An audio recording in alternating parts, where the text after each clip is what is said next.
Uttar Pradesh police की तैयारी कर रहे प्रिय बच्चों,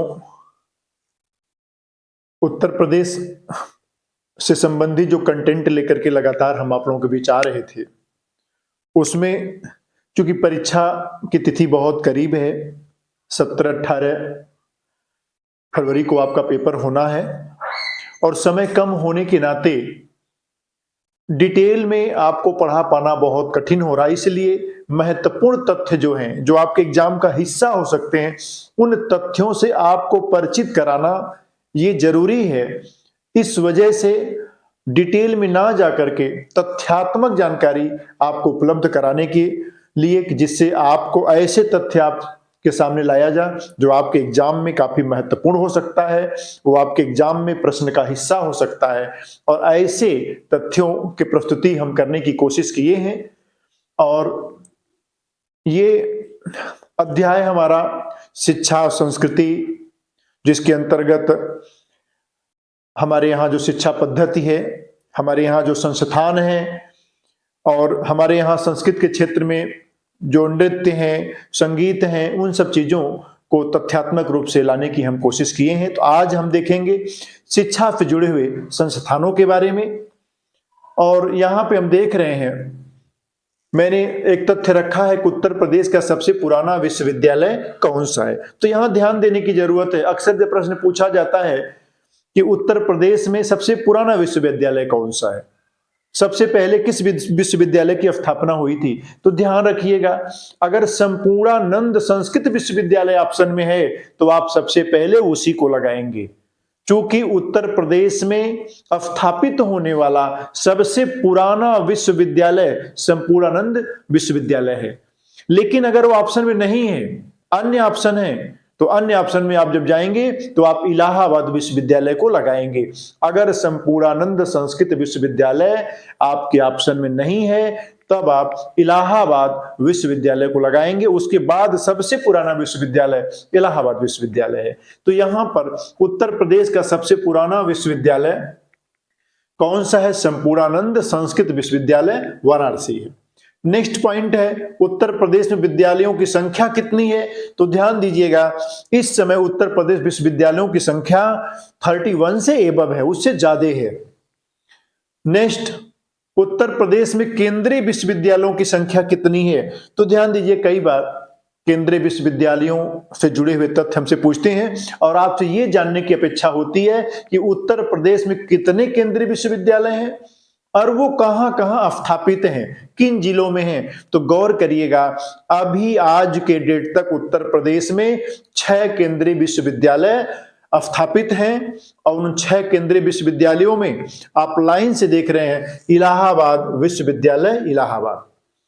यह उत्तर प्रदेश का, अगर संपूर्णानंद को हटा दिया जा तो यह उत्तर प्रदेश के अन्य विश्वविद्यालयों में सबसे ओल्डेस्ट विश्वविद्यालय है। 1887 में इसकी स्थापना हुई थी।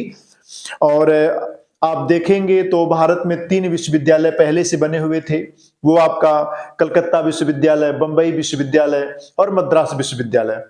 इन तीनों विश्वविद्यालयों के बाद अगर चौथा विश्वविद्यालय कोई भारत में स्थापित हुआ अंग्रेजों के जमाने में तो वो था इलाहाबाद विश्वविद्यालय।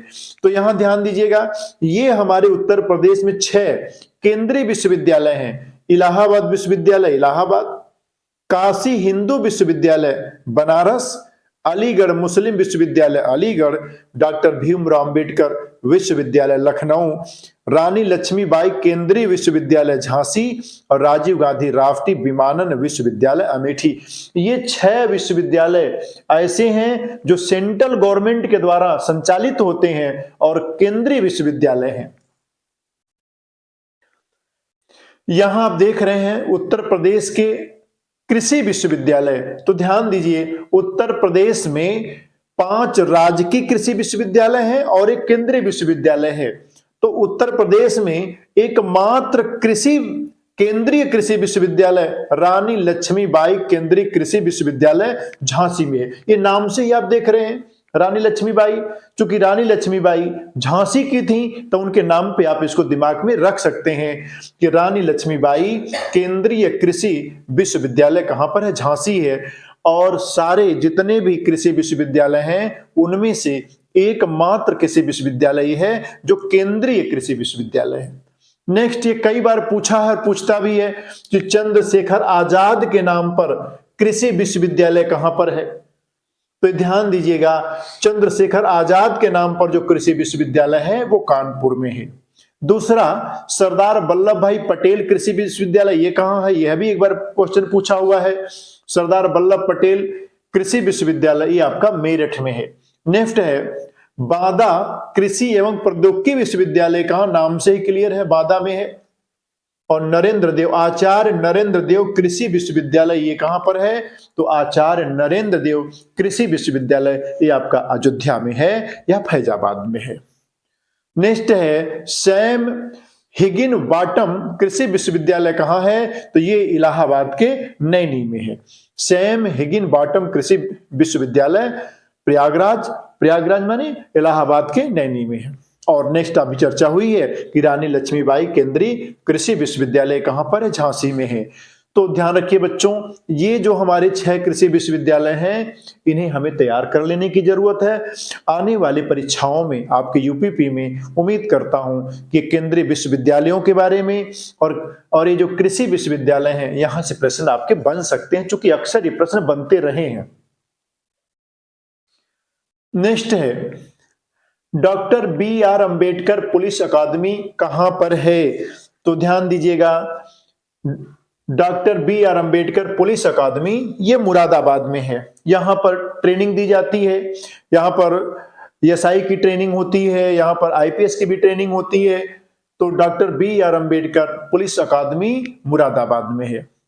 अगला क्वेश्चन है कि उत्तर प्रदेश का पहला विकलांग दिव्यांग विश्वविद्यालय कहां पर है? तो उत्तर प्रदेश में एकमात्र और उत्तर प्रदेश का ये पहला दिव्यांग या विकलांग विश्वविद्यालय ये आपके चित्रकूट में है और यह स्वामी रामभद्राचार्य द्वारा स्थापित है, उन्हीं के नाम पर है। स्वामी रामभद्राचार्य विकलांग या दिव्यांग विश्वविद्यालय कहां पर है? चित्रकूट में है। कुछ महत्वपूर्ण अनुसंधान केंद्रों के बारे में भी मैंने यहाँ पे जगह दिया है जो आपके परीक्षा में अक्सर पूछे जाते हैं, तो आप इसे ध्यान देंगे। राष्ट्रीय चीनी अनुसंधान संस्थान कहां पर है? तो राष्ट्रीय चीनी अनुसंधान संस्थान ये आपका कानपुर में है। कई बार लोग मजाक किया करते थे कि ज्यादा मीठा खाने से कान पक जाता है, तो इसको ध्यान रखिएगा, ज्यादा मीठा माने चीनी, और चीनी अनुसंधान संस्थान ये कहां पर है? कानपुर में है। अगला है केंद्रीय चर्म अनुसंधान संस्थान, ये कहां पे है? चूंकि आपको पता है कि कानपुर चमड़ा उद्योग के लिए काफी मशहूर है, इसलिए केंद्रीय चर्म अनुसंधान संस्थान यह भी कानपुर में ही है। तो मैंने आपको मजाक बस मैंने कहा कि ज्यादा मीठा खाने से, ज्यादा चीनी खाने से कान पक जाता है, तो चीनी अनुसंधान संस्थान यहाँ पर कानपुर में है। कानपुर चमड़ा उद्योग के लिए जाना जाता है, तो केंद्रीय चर्म अनुसंधान संस्थान यह भी कानपुर में है। भारतीय दाल अनुसंधान संस्थान ये कहां पर है? यह भी भारतीय दाल अनुसंधान संस्थान यह भी आपका कानपुर में ही है। भारतीय गन्ना अनुसंधान संस्थान कहां पर है? तो भारतीय गन्ना अनुसंधान संस्थान ये आपका लखनऊ में है। केंद्रीय औषधि अनुसंधान संस्थान, तो केंद्रीय औषधि अनुसंधान संस्थान यह भी लखनऊ में है। और आलू अनुसंधान संस्थान ये आपका मेरठ में है।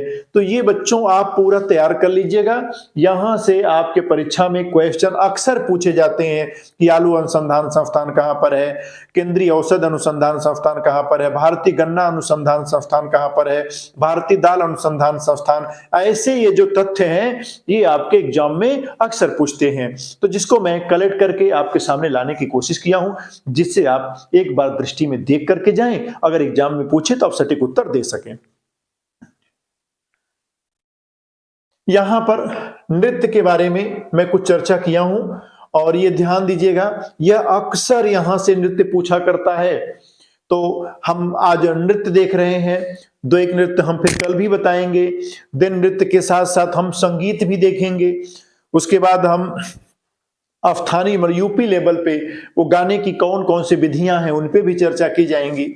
तो यहां पर कर्मा नृत्य के बारे में बातें हो रही हैं कि कर्मा नृत्य ये कहां कहाँ होता है, कहाँ ये मशहूर है? तो ध्यान दीजिएगा, ये कर्मा नृत्य आपके सोनभद्र और मिर्जापुर में जनजातियों द्वारा यह नृत्य किया जाता है। और इसमें विशेष करके यह खरवार जनजाति, जो खरवार जनजाति है उसमें कर्मा नृत्य मशहूर है, यह प्रचलित है। तो अगर आपसे पूछे कि कर्मा नृत्य किस जनजाति द्वारा किया जाता है, तो हम कहेंगे कर्मा नृत्य खरवार जनजाति द्वारा।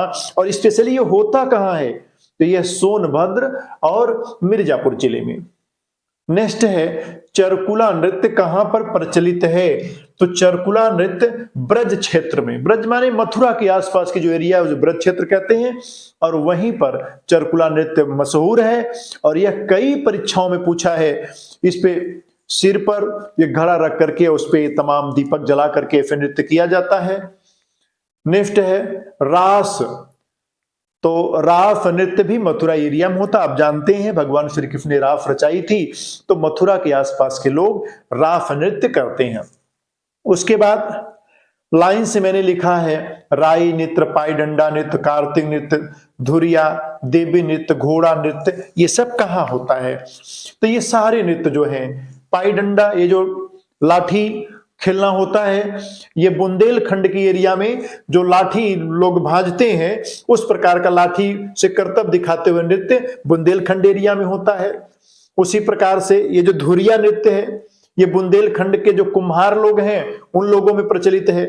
ऐसे देवी नृत्य है, बुंदेलखंड के लोग एक देवी के रूप में एक व्यक्ति खड़ा हो जाता है उसका रूप धारण करके, और चारों तरफ अन्य जो नर्तक होते हैं उनको घेर करके नृत्य करते हैं, तो ये आपका देवी नृत्य है। ऐसे घोड़ा नृत्य है, घोड़े पे बैठ करके घोड़े को नृत्य कराना, ये आपका घोड़ा नृत्य है। लेकिन ध्यान दीजिएगा, वहीं पूर्वांचल में एक नृत्य होता है घोड़े का, लेकिन वो काल्पनिक घोड़ा होता है, वो काठ का घोड़ा होता है, तो उसको कटघोड़वा नृत्य कहते हैं, पूर्वांचल में होता है। और नटवरी नृत्य यह भी पूर्वांचल में होता है। नटवरी नृत्य बेसिकली ये जो पूर्वांचल के जो यादव हैं जिनको अहिर कहा जाता है, ये उनके द्वारा होता है। जैसा आजकल आप देखेंगे तमाम शादी विवाह में जो धोती पहन के डांस करते हैं, पैर में घुंघरू बांधे रहते हैं और नक्कारे पर उस पर डांस करते हैं, वही नटवरी नृत्य है। और जोगनी नृत्य यह अवध क्षेत्र में प्रचलित है, तो आप इसको तैयार कर लीजिएगा। ये नृत्य आपका कर्मा, चरकुला और ये नटवरी, ये नृत्य बहुत पूछा जाता है। ये दो तो बार बार पूछा है, कर्मा और चरकुला के। कर्मा नृत्य किन में प्रचलित है? तो ये सोनभद्र के और मिर्जापुर के खरवार जनजाति में यह प्रचलित है, और चरकुला जो है ये ब्रज क्षेत्र में प्रचलित है। तो आज इतना ही यूपीपीसी उत्तर प्रदेश स्पेशल से। आगे हम पुनः इसको आगे बढ़ाएंगे और इसी के साथ साथ अन्य प्रकार के भी लेक्चर जारी रहेंगे। धन्यवाद।